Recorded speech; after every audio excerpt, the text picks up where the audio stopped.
ఇక యూనివర్సిటీలో చదువుకుంటున్నప్పుడే రాజకీయ నాయకుడిని కావాలని వైస్ ఛాన్సలర్స్ పిలిచి లెక్చరర్ పోస్ట్ ఇస్తే వద్దని ఎమ్మెల్యేగా ఎన్నికల్లో పోటీ చేశానని అన్నారు ఏపీ సీఎం చంద్రబాబు.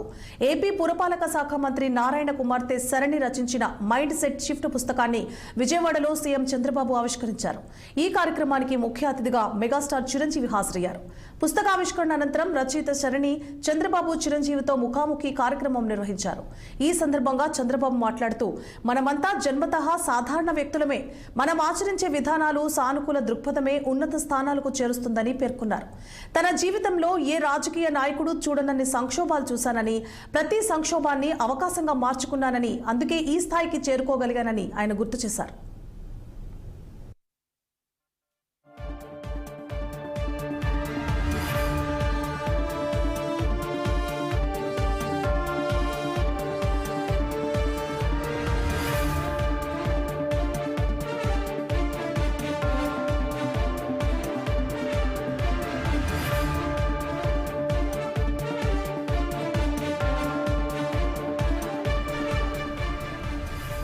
అనంతరం చిరంజీవి మాట్లాడుతూ, జీవితంలో ప్రతి చోట ఆటంకాలు వస్తూ ఉంటాయి. జీవితం పురపాన్పు కాదు. మన ప్రయాణంలో ఊహించని పరిస్థితులు ఎదురవుతూ ఉంటాయి. అన్నింటినీ తట్టుకొని నిలబడాలని సూచించారు.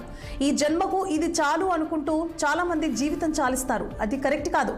కష్టపడే మనస్తత్వంతో ఇష్టమైన ప్రొఫెషన్లో ఉంటే మంచి స్థాయిలో రాణించవచ్చని మెగాస్టార్ ఈ సందర్భంగా చెప్పుకొచ్చారు.